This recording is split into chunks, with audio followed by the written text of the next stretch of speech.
Saudara-saudaraku yang kekasih dalam Tuhan Yesus, sekarang tiba saatnya kita akan mendengar firman Tuhan. Namun sebelumnya mari kita berdoa mohon pertolongan Tuhan. Mari kita berdoa. Ya Tuhan Allah kami yang ada dalam kerajaan surga, Allah yang kami kenal di dalam Tuhan Yesus, saat ini kami menghadap hadirat-Mu Tuhan, kami mengucap syukur karena Tuhan memberi kesempatan yang indah bagi kami untuk mendengar firman-Mu. Engkau mengenal kami masing-masing Tuhan yang memiliki keterbatasan. Oleh karena itu di dalam kami mendengar firman-Mu, kami mohon kuasa Roh Kudus-Mu memenuhi hati dan pikiran kami, juga memenuhi ruangan ini, supaya apa yang kami dengar bersama dapat kami mengerti dan dengan baik, bahkan dapat kami lakukan di dalam kehidupan kami sehari-hari.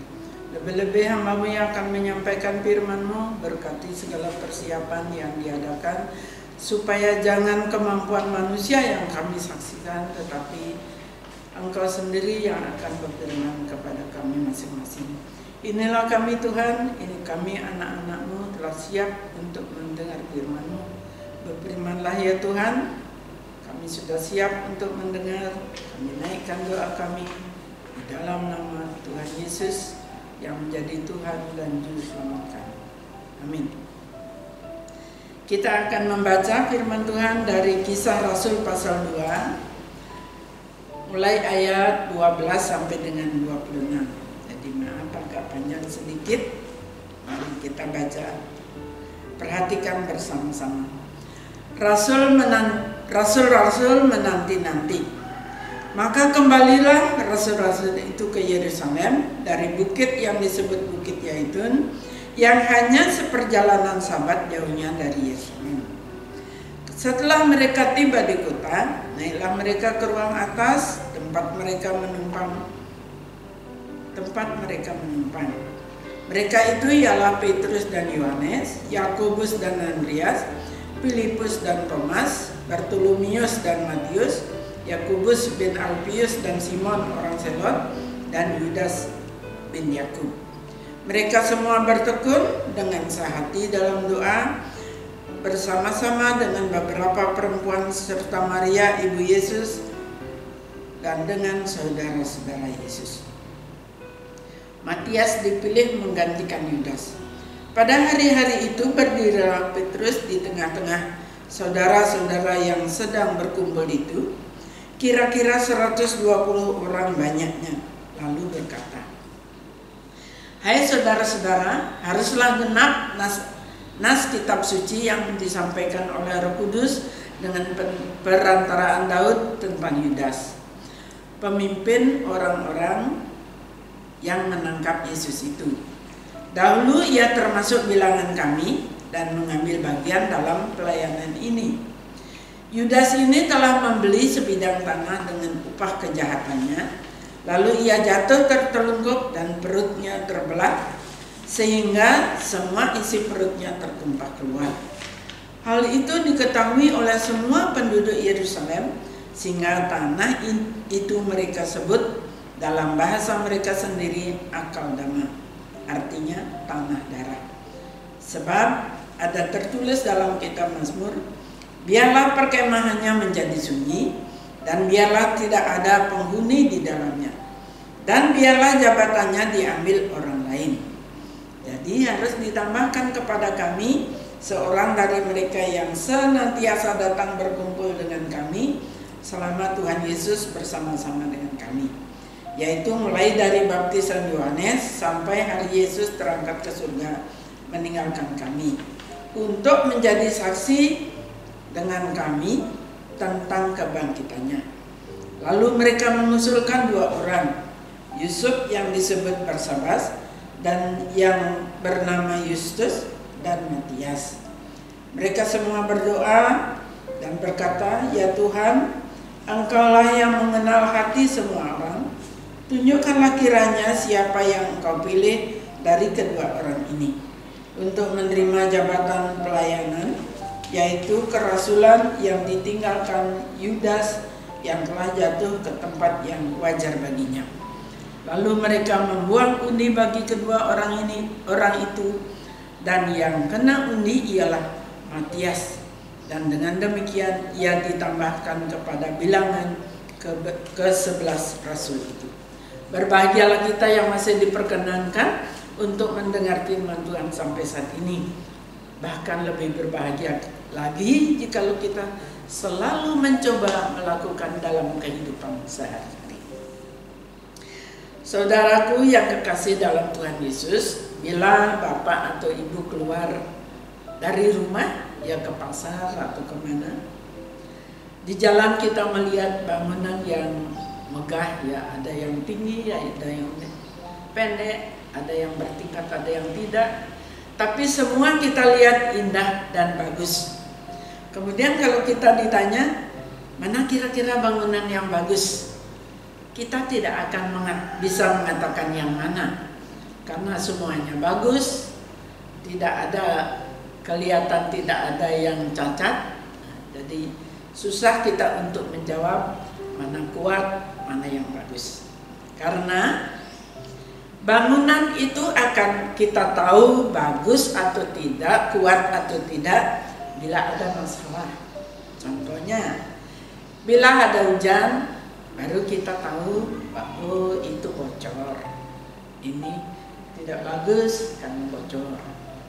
Apalagi kalau ada gempa sedikit saja sudah roboh, nah kita akan bilang, wah ini bangunannya tidak bagus karena baru ada gempa sedikit sudah roboh. Jadi kalau ada masalah baru kita tahu mana bangunan yang kokoh, mana bangunan yang tidak kokoh, mana bangunan yang kuat atau mana yang tidak kuat. Lebih-lebih dalam kehidupan rohani, kita tidak gampang menilai iman seseorang, kerohanian seseorang itu, wah ini imannya kuat, ini imannya teguh. Karena setiap orang beriman akan mengusahakan kehidupan yang baik. Dia akan berusaha melakukan apa yang baik sesuai dengan firman Tuhan. Tetapi siapakah yang beriman teguh dan siapakah yang tidak beriman teguh? Nah, itu masalah bagi kita. Ya. Kedua, ayat puji janji pagi ini atau malam ini yang kita lihat bersama, itu kita melihat kebangunan rohani bagi bangsa Israel yang luar biasa. Ketika mereka pulang dari pembuangan di bawah pimpinan Nehemia, jadi mereka mengalami pertumbuhan rohani yang sangat baik. Mereka mulai berkumpul bersama-sama, mendengarkan Taurat yang dibacakan oleh Imam Ezra. Mereka mendengarkan Taurat Tuhan, mereka berdoa, mereka mohon pengampunan Allah, mereka bertekun. Dengan demikian mereka sadar bahwa kesalahan yang mereka lakukan selama ini. Mereka sadar akan kebaikan Tuhan, akan penyertaan Tuhan, akan pemeliharaan Tuhan di dalam kehidupan nenek moyang mereka yang keluar dari tanah Mesir sampai ke Kanaan. Tuhan selalu menuntun, membimbing, memberkati mereka, menyediakan apa yang mereka perlukan. Mereka sekarang menyadari begitu kebaikan Tuhan terhadap bangsa Israel yang dipilih oleh Tuhan itu. Mereka baru menyadari begitu baiknya Tuhan yang memanggil dan memilih mereka. Demikian juga Paulus menyadari. Paulus dengan suratnya yang dikirim kepada jemaat Efesus, di situ Paulus menyadari orang yang dipenuhi dengan Roh Kudus akan selalu rindu menyembah Tuhan, dan rindu juga mengajak orang lain menyembah Tuhan. Jadi mereka sadar Tuhan melihat segala sesuatu yang mereka perbuat. Tuhan melihat, mereka melihat bagaimana pemeliharaan Tuhan, berkat Tuhan, kuasa Tuhan di dalam kehidupannya, sehingga mereka rindu untuk memuji Tuhan. Jadi membangun kehidupan rohani memang tidak gampang. Tidak gampang. Tidak segampang orang membangun rumah atau membangun bangunan. Kalau dipakai bahan yang bagus, semua aturan campuran bagus, nah itu pasti akan bagus. Tapi untuk kehidupan rohani, dasar untuk membangun rohani, tidak bisa kita menunggu nasihat orang lain. Kita harus secara pribadi mendengar firman Tuhan, berdoa. Mendengar firman Tuhan itu berarti kita mengerti melalui firman-Nya apa yang dikehendaki oleh Tuhan, yang harus kita lakukan di dalam kehidupan kita sehari-hari. Kemudian melalui doa kita akan melihat atau mengerti atau merasakan kuasa Tuhan yang memampukan kita untuk melakukan apa yang menjadi kehendak-Nya. Jadi saudara-saudaraku yang kekasih, membangun kehidupan rohani membutuhkan komitmen, kesungguhan di dalam hati kita masing-masing, bagaimana kita bisa berubah atau mengubah sikap dan sifat kita yang tidak baik menjadi satu sifat dan sikap yang seturut dengan kehendak Tuhan. Itu adalah kemauan kita pribadi. Kalau itu menunggu teguran, nasihat dari orang lain, itu sulit. Coba sekarang kita bersama lihat contoh dari murid-murid yang kita baca di dalam Kisah Rasul pasal 1 ayat 12 sampai 26. Yudas Iskariot selalu bersama-sama dengan Tuhan Yesus selama Tuhan Yesus ada di dunia ini. Dia melihat langsung apa yang dikatakan oleh Tuhan Yesus, apa yang dilakukan oleh Tuhan Yesus, mujizat yang dilakukan oleh Tuhan Yesus, kuasa yang dinyatakan oleh Tuhan Yesus. Namun tidak bisa mengubah sifat daripada Yudas yang tamak akan uang. Bahkan sifatnya itulah yang akhirnya membawa dia kepada kebinasaan. Kita melihat Matias yang tidak langsung menjadi murid Tuhan Yesus, dia ada di luar, dia mengikuti kemana Tuhan Yesus pergi.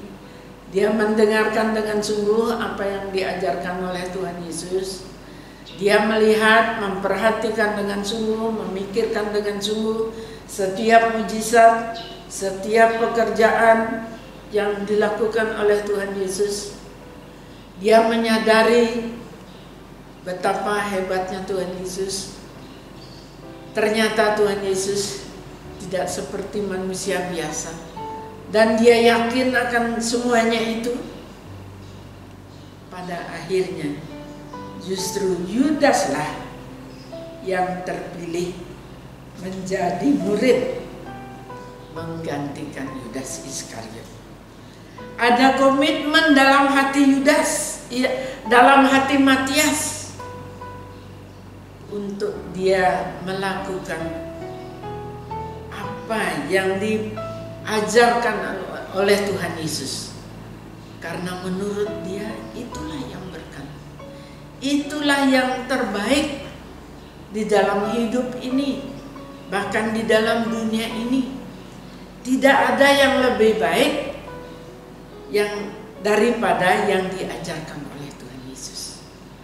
Jadi dia memilih apa yang benar, apa yang sesuai dengan kehendak Tuhan.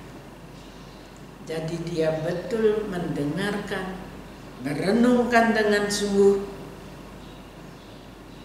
maka Roh Kudus akan menolong. Dia yakin Roh Kudus akan menolong dia memampukan menjadi murid Tuhan Yesus. Begitu juga dengan kita yang mengatakan diri sebagai anak-anak Allah, saksi-saksi Tuhan di dunia ini.